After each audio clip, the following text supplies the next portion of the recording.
যদি কখনো ছানার মিষ্টি ছাড়া অন্য কোনো রকমের মিষ্টি খেতে ইচ্ছে করে তাহলে ছোলার ডালের হালুয়াটা বানিয়ে নিন। খুব সহজ আর চটপট হয়েও যায়। আর সত্যি কথা বলতে কি, রাতে রুটি তরকারি খাওয়ার পর একটু মিষ্টি খাওয়ার জন্য মনটা ছটফট করে। আর এই হালুয়া মিষ্টিটা বানিয়ে ফ্রিজে 2-4 দিন অনায়াসেই রাখা যায়। প্রতিদিন একটু করে বের করে খাওয়াও যায়।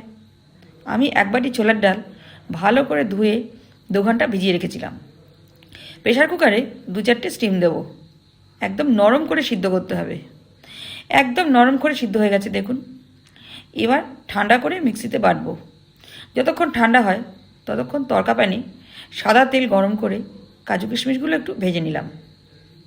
আর কড়াই গরম করে একটুখানি জল দিয়ে 1 বাটি চিনি দিয়ে গলতে দেবো, মানে চিনির শিরাটা তৈরি করে নেব।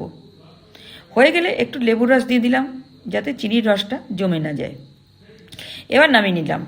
এতক্ষণে ছোলার ডালটাও ঠান্ডা হয়ে গেছে। মিক্সিতে পিষে নেব সঙ্গে 1 কাপ দুধ দিয়ে। পুরো পেস্ট হয়ে গেছে দেখুন। কড়াইতে দেবো 2 চামচ ঘি গরম করতে। গলে গেলে বাটা ডালের পেস্টটা তার উপর দিয়ে কষতে হবে। খুব ভালো করে কষাতে হবে। অনবরত নাড়তে হবে, নইলে তলায় লেগে যাবে।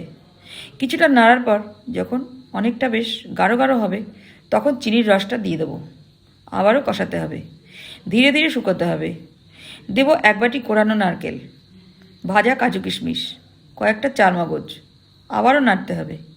প্রায় হয়ে আসছে এবার। আর মিনিট 5 হলেই কাজ শেষ হয়ে যাবে। এবার দেবো ছোটো এলাচের গুঁড়ো আর ড্রাই ফ্রুট মানে আমন্ড পেস্তার কুচি। আবারও হালকা হাতে নেড়ে চেড়ে প্লেটে তুলে নিলাম।